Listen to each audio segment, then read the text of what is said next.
Ազգային ժողովի մեծարգո նախագահ, հարգելի գործընկերներ, սա իմ առաջին ելույթն է այս բարձր ամբիոնից եւ ուզում եմ եւս մեկ անգամ միանալով ձեզ շնորհակալություն հայտնել Հայաստանի Հանրապետության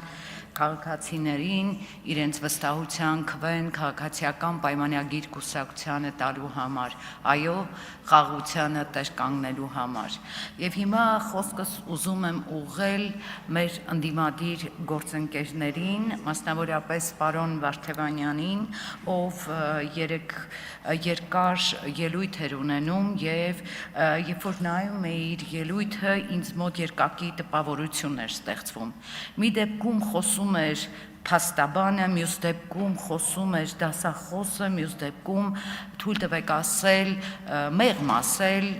քաղաքական գործիչը, որն այնքան էլ հմուտ չէր։ Պարոն Վարդևանյանը այստեղից շատ արտիստիկ էր խոսում եւ ինձ մոտ տպավորություն էր, թե ես հոլիվուդյան աստղի եմ նայում եւ ոչ քաղաքական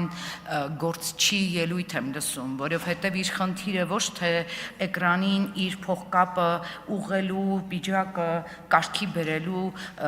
պահվածքը պիտի տեսնեի կամ դահլիճում նստած, այլ պիտի լսեի հստակ քաղաքական խոսք։ Ինչու պետք է քաղաքացիական պայմանագիր խմբակցության որևէ անդամ իր ձայնը տա ուժեղ Հայաստան խմբակցության թեկնածուին, ով պատրաստվում է դառնալ ազգային ժողովի փոխխոսնակ։ Այնուամենայնիվ որևէ տպավորիչ խոսք չլսեցի եւ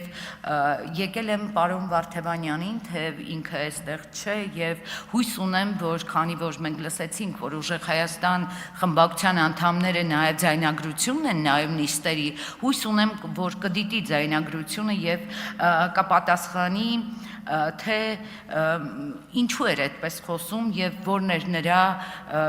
արտիստիկ կեցվածքի իմաստը, ասեմ, որ իր դերասանական տաղանդը անկեղծ չէր, այնուամենայնիվ նա ինձ չհամոզեց իր անկեղծության մեջ, որովհետև անընդհատ խոսքը հղելով սահմանադրությանը, օրենքներին եւ այլն, տպավորություն էր ստեղծվում, որ պարոն Վարդևանյանը խուսանավում է կոնկրետ քաղաքական հարցերի պատասխանելիս։ Որպես փաստաբան գուցե կրթված է, չգիտեմ, ես իր ծառայություններից չեմ օգտվել, բայց որքան ես եմ հասկանում, ուժեղ Հայաստան եւ Հայաստան դաշինքի մեր գրեթե բոլոր գործընկերները եղել են կամ պատրաստվում են լինել իր պոտենցիալ հաճախորդները, բայց ոնց ես եմ հասկանում, մեզ դա չի սպառնում, հարգելի գործընկերներ, մենք համենայն դեպս օրենքը չենք խախտում։ Պարոն Վարդևանյանը խոսում էր ժողովրդի ձայնը լսելու մասին, խոսում էր սահմանադրությունը հարգելու մասին։ Պարոն Վարդևանյան, դուք ուզում եք մեզ հիշեցնել սահմանադրության մասին եւ ինքներդ չեք հարգում մարդու խոսքի, մտքի, խղճի ազատության մասին դրույթները, որոնք ամրագրված են Հայաստանի Հանրապետության սահմանադրությամբ։ Երբ իմ գործընկերները այստեղից քաղաքական խոսք են ասում եւ հիմնավորում են իրենց տեսակետը, դուք անմիջապես մեղմ ասած ոչ քաղաքական գործչին, բայց պահվածք եք ցուցաբերում, հարվածում եք ձեր սեղաններին, աղմուկ եք բարձրացնում, ինչը վայել չէ պատգամավորին, որովհետև դուք պիտի իմանաք, որ մենք այստեղ ենք մեկս մյուսին լսելու, մեկս մյուսի կարծիքը հաշվի առնելու կամ գոնե ամենակիչը պարտավոր ենք տարական բարեկրթության սահմանները պահել։ Ես ուզում եմ անդրադառնալ նաև երեկվա պարոն Վարդևանյանի խնդրած ներողությունից։ Այստեղ ներկա ազգային ժողովի բազմաթիվ պատգամավորներ հորդորեցին, որպեսզի ի վերջո պարոն Արամ Վարդևանյանը ներողություն խնդրի, բայց ինձ դա չբավարարեց։ Այստեղ էլ ինքը անկեղծ չէր, որովհետև ինքն իր խոսքում ասում էր, որ եթե կա գեթ մեկ քաղաքացի, ով վիրավորվել է, կարծես բացառում էր այդ քաղաքացիներին, կարծես մոռացել էր, որ Հայաստանի Հանրապետության սահմաններին ականապատ դաշտերի ականազերծման ընթացքում մենք բազմաթիվ զոհեր ենք ունեցել։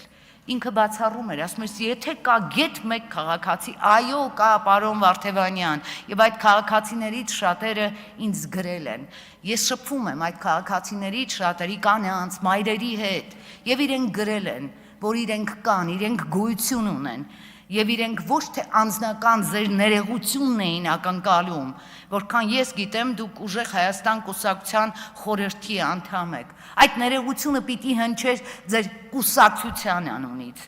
Դուք ինչպես մեր ընդդիմադիր բազմաթիվ գործընկերներ, դուք նորից քաղաքական մանիպուլյացիա եք անում։ Դրանք ոչ արժեքավոր բաներ են։ Հայաստանի Հանրապետության ժողովուրդը տեսնում է, որ դուք այստեղ էլ անկեղծ չեք։ Մի պահ ինձ մոտ տպավորություն էր, որ դուք ձեզ դատական նիստերի դահլիճում եք զգում եւ ուզում եք մեզ կառավարել, ինչպես երևի թե ժամանակին ձեզ մոտ հաջողվել է կառավարել որոշ դեպքերում գուցե նաև դատավորների, բայց մենք այստեղ քաղաքական դիրքորոշում, անձնական տեսակետ, կարծիք ունեցող քաղաքացիներ ենք եւ այստեղ էլ դուք չհաջողեցիք, պարոն Վարդևանյան։ Դուք խոսում եք սոցիալական կաշառք եզրույթից։ Այո, ես ընդունում եմ, որ այն ժամանակ, երբ դուք Հայաստանի Հանրապետության վարչապետ Կարեն Կարապետյանի ավագ օգնականն էիք, այո, այդ ժամանակ թոշակները, ուսուցիչներին բարձրացվող աշխատավարձները, զինվորականների բարձրացվող աշխատավարձները դրանք սոցիալական կաշառք էին, բայց խնդրում եմ, մեզ այս պարագայում էլ մի շփոթեք ձեզ հետ, բարի եղեք նայել խնդիրներին այնպես, ինչպես նրանք կան։ Դուք խոսում եք արդարությունից, Հայաստանի Հանրապետության քաղաքացու կողքին լինելիս, բայց ընտրողաբար եք կոմբայն նվիրում քաղաքացիներին։ Ընտրողաբար միայն նրանց, ովքեր ձեզ են ընտրել։ Եթե սա սոցիալական կաշառք չէ, ապա ինչ է։ Դուք այստեղ էլ չեք հարգում Հայաստանի Հանրապետության քաղաքացուն։ Ճիշտ այնպես, ինչպես չեք հարգում ժողովրդի ընտրությունը։ Դա է պատճառը, որ ձեր խմբակցության անդամ Էդգար Ղազարյանը մոտենում է ամբիոնին, դիմում է ուժեղ Հայաստան եւ Հայաստան դաշինք խմբակցության падգամավորներին եւ կարծես թե չի տեսնում 64 հոգեանոց քաղաքացիական պայմանագիր խմբակցության անդամներին։ Դուք չեք ուզում մեզ տեսնել, բայց դուք փախուստի տեղ չունեք, որտեղ Հայաստանի Հանրապետության ժողովուրդը կայացրել է որոշում եւ դուք պարտավոր եք հաշվի նստել այդ որոշման հետ։ Ինչ վերաբերում է ձեր թիմակիցների եզրույթներին, պարոն Վարդևանյան, դուք սահմանադրությունից, օրենքներից եք խոսում, բայց այստեղ էլ խնդիր ունեք, որովհետև երբ որ ձեր ընկերները այդ նույն օրենքները ընտրողաբար այստեղ ուզում են ներկայացնեն, դուք նրանց այդ դասախոսությունները, որ ժամանակին ուսանողների համար եք կարդացել, երևի թե չեք հասցրել կարդալ, որովհետև կարծում եմ, որ նրանք դրա կարիքը ունենք։ Ուզում եմ խոսքս ուղղել նաև ուժեղ Հայաստան խմբակցության падգամավոր Անդրանիկ Գևորգյանին, ով խոսում էր քաղաքացիների կողքին կանգնելու մասին, հասկանում եք, ուժեղ Հայաստան խմբակցությունը խոսում է քաղաքացիների կողքին կանգնելու մասին, որտեղ էիք դուք, երբ Էդգար Ղազարյանը խոսում էր սակրավորների մահվան մասին, դե կանգնեք մեր քաղաքացիների կողքին, կանգնեք այն զոհված սակրավորների ընտանիքների կողքին, ովքեր ոչ թե Արամ Վարդևանյանի ներեգությունն են ակնկալում, այլ ուժեղ Հայաստան խմբակցության ազգային ժողովի փոխխոսնակի թեկնածու Արամ Վարդևանյանի եւ ընդհանրապես ողջ խմբակցության ներեգությանն են սպասում։ Ես կարծում եմ, որ դուք անկեղծ չեք, դուք ազնիվ չեք եւ խնդրում եմ ձեզ, երբ որ կոմբայն եք նվիրում, նվիրեք նաեւ այն մարդկանց կամ այն համայնքներին, ովքեր ձեզ չեն ընտրել։ Այդ դեպքում գուցե եւ մենք ձեզ հավատանք։ Շնորհակալ եմ։ Հավանիր տեսանյութը եւ բաժանորդագրվիր նորությունները բաց չթողնելու համար։